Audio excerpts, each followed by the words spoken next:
You read the message. You type out exactly how you feel. You pause for a second, and then you hit delete. Instead of sending that raw reaction, you rewrite the text. You choose safer, softer words to appease the person on the other end and hit send. Immediately, your chest tightens. You stare at the screen, watching the blank space below your message, holding your breath while you wait for a reply. This hesitation is a hardened, repeating pattern. Your racing pulse and lingering thumb are signs of a response that has become automatic over years of repetition. To understand why a mundane text message triggers a visceral survival response, we have to trace that anxiety backward, looking far past the phone screen to find the root cause. We go back decades to a 5-year-old child sitting across from a caregiver. One moment, there is laughter and engagement. Suddenly, the caregiver's expression drops, and they become completely distant. For an adult, someone else's bad mood is uncomfortable. For a child whose entire world relies on that caregiver, the unexpected drop from warmth to silence registers as an immediate threat to their safety. The child freezes mid-movement.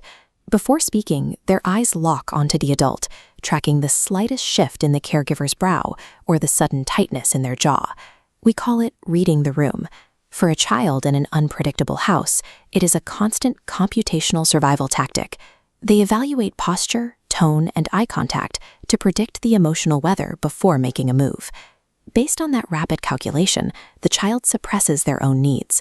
They quiet their voice and mold themselves into whatever version of a kid won't upset the adult further. They learn to stay quiet because getting the calculation wrong meant enduring anger, or worse, losing their vital connection to the caregiver entirely. Move forward 10 years. That child is now a teenager sitting on a bed. They watch a message status flip to read, and that exact same childhood anxiety floods their nervous system.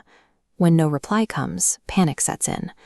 They type a new message, delete it, and try again with softer, more accommodating words, attempting to bridge the silent gap and win back a fading connection.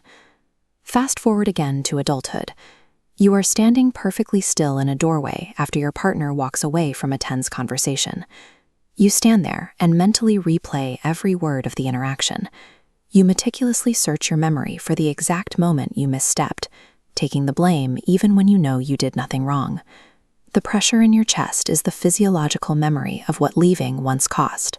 Your nervous system is reacting to a decades-old threat. This performance of patience is a survival reflex, conditioned to prevent abandonment by any means necessary. Look at the timeline side by side.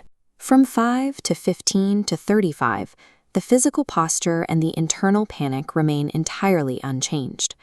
The child who learned to stay quiet to survive became the teenager who waited anxiously by the screen, who ultimately hardened into the adult who tolerates emotional distance. Recognizing this sequence reveals a protective conditioning mechanism built for survival, an adaptation to an environment that demanded it. You can see the mechanism perfectly now, but understanding the pattern doesn't instantly break it. Your mind knows you are safe, yet your body still hesitates to act. We know why you learned to stay. The harder question is why asserting yourself and walking away from someone who hurts you still feels like losing a piece of your own identity. And that is where we go next.